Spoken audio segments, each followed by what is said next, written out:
Alright, what up? For those of you who have been along for this ride the entire time, you just saw the AFC Championship, the AFC Conference. The whole damn conference, not just the championship game, the whole damn conference I broke down for you and made my predictions for that. Hope you enjoyed that. Now it's time for the NFC. And the NFC is extremely balanced this year. That's the one thing I can say about this entire conference. There's about 3 or 4 teams that could be the head of the conference. There's 3 or 4 teams that have the talent to be the head of the conference, but could easily be 8 and 8, 7 and 9 because of the schedule situation. It should be exciting. We're going to start it off in the NFC East, where we've got maybe the toughest division in all of football. I mean, you've got the New York Giants, Dallas Cowboys, Washington Redskins, Philadelphia Eagles. Redskins and Eagles, that Donovan situation, it could either be a big plus for both teams or it can be a learning experience for both teams.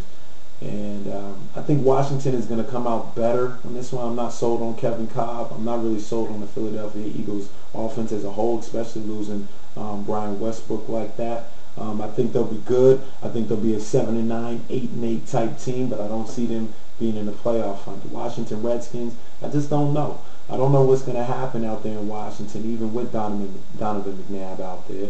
I don't know how he's going to fit into the situation. I'm not sure what he has left. I think Donovan's a good quarterback, but does he have enough to lead maybe an average, above average, maybe below average team to a playoff contention? I don't know. That's what we're going to have to watch for. But there's 2 certainties that I think are in this NFC East division, and that is the Dallas Cowboys and the New York Giants. Now, I got the New York Giants winning this division. I'll tell you that right now. But it's not because Dallas is no good. Dallas is probably the most talented team in all of NFL. They've got everything. There's nothing they don't have. They got special teams, defense, offense. It's all there for them. But the one thing that I am extremely worried about if I'm a Dallas Cowboys fan is, have you looked at that schedule? Have you looked at that schedule? That schedule is absolutely bananas. Who did Jerry Jones piss off in the NFL front office to get that schedule? They've got road games. Road games. Not only the other 3 road games they got in the NFC East, which are always knockdown dragouts, but they got road games in Green Bay. They've got road games in Indianapolis. They've got road games in Arizona. They've got road games in Minnesota.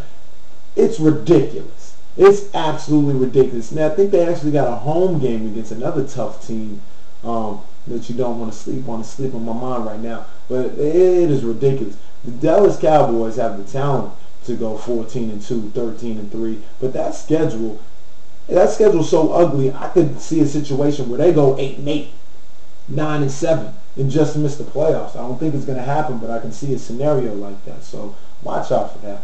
Giants winning the NFC East. If the Cowboys just play out of their minds, they can win it too. The talent is there. In the NFC North, I think it's a 2-team race, and I think it might not even end up being that close. I've got the Packers and the Vikings fighting for the division title there. And the Minnesota Vikings, they have all the makings to me of a team that could be way in over their head. Everything went right for them last year. It was a perfect season for Favre, the best season he's had statistically in the NFL as far as touchdown to interception ratio goes. Not too many injuries. Adrian Peterson was phenomenal. I think he'll be phenomenal again this year. But everything went right. And it was a bit of an easier schedule. This year the schedule gets a little tougher, and who knows what's going to happen with Favre. Okay, let's just keep it real. The man's 40 years old. You can't expect him to have back-to-back career-defining seasons in pretty much the last 2 seasons of his career. So I don't know if they can get that done again. In hindsight, you may say that we said the same thing last year and everything worked out fine, but I don't know. I think this year, 2 years in a row is a lot to ask of one Brett Favre. That leaves the Green Bay Packers and Aaron Rodgers, who looked phenomenal in this preseason. I don't really give 2 damns about the preseason, but I do remember how they played last year and how they almost knocked off the Arizona Cardinals in Arizona in that NFC wild card game, which was an absolute classic. I think they're ready to go. I think the offense is on point. I think the defense is going to be good enough. Charles Woodson doing his thing again. Hopefully he can stay healthy. Shout out to the University of Michigan. I think the Packers are ready to take this division, man. I think they're ready to do what they have to take it to another level and win the division. They'll beat the Minnesota Vikings. In the AFC South, I think this is a somewhat weak division. I like the Falcons. I like them. They're a playoff contender. They're definitely legit, but I don't think they'll challenge the New Orleans Saints for the division championship. I think the New Orleans Saints are extremely focused, extremely ready to go, and extremely hell-bent on defending this Super Bowl championship to the last second of their season. If that last second is in the Super Bowl or if that last second is in the regular season, I don't know. But I'll tell you this, they are ready to defend it.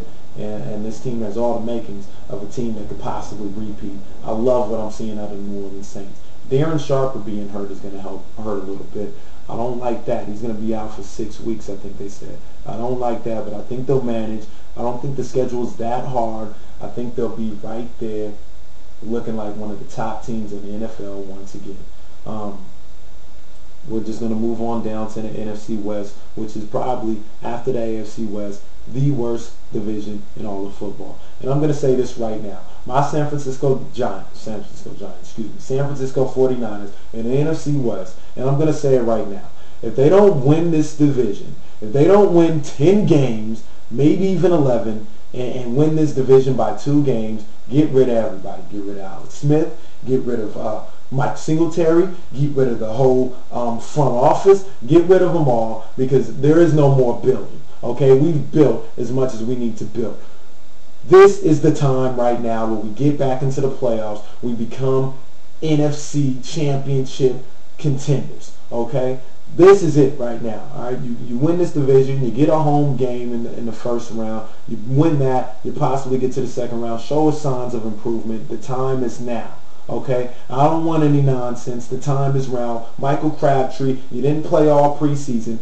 Let's see you go out there and perform, okay? Alex Smith, you're finally getting your offensive coordinator back for the 2nd year in a row, which you haven't had your entire career. No more excuses. Let's get it done, okay? That's the bottom line in the NFC West. San Francisco 49ers, let's get it done, okay? Bottom line. Excuse me, I get a little emotional when I start talking about my teams. Excuse me. Playoff teams. I got the Giants. I got the Cowboys squeaking in with that tough schedule.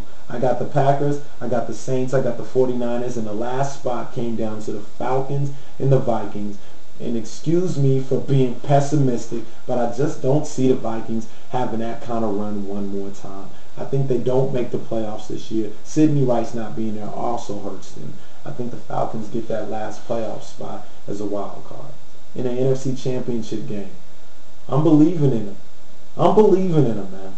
I don't think last year was a fluke at all. I think it was extremely, extremely legit. I think this team is legit. Drew Brees is a top 3, if not number 1 quarterback. Excuse me, Brady and Manning, but Drew Brees gets it done. He has gotten it done for the past 3 years now, okay? Drew Brees will lead these New Orleans Saints back to the Super Bowl as they beat the Green Bay Packers in the NFC Championship game, which sets up a Super Bowl matchup of the New Orleans Saints and the Baltimore Ravens. And excuse me for being absolutely optimistic in this situation, but I got the New Orleans Saints going back to back. The first team since the New England Patriots to go back to back winning the Super Bowl this year. You heard it here first. I don't think anybody has the Saints going back. I don't think anybody has them winning it back to back. But your boy Icecold is going out on a limb, taking care of the predictions, taking care of keeping you guys informed. And I'm letting you know right now, the New Orleans Saints back to back over the Baltimore Ravens in the Super Bowl down in Dallas this year. That is it right there. Hope you enjoyed the NFL preview from me. I'm going to have picks. I'm going to have my opinions on a bunch of sluggery that goes on every year, week after week, and not only the NFL, but college football. And I'm going to have that Major League Baseball for you. Please believe me. I keep saying that, but I'm going to have it for you. That's all I got to say, baby. I am out. Enjoy week 1. Enjoy this whole season. I'll be in touch with you. 100.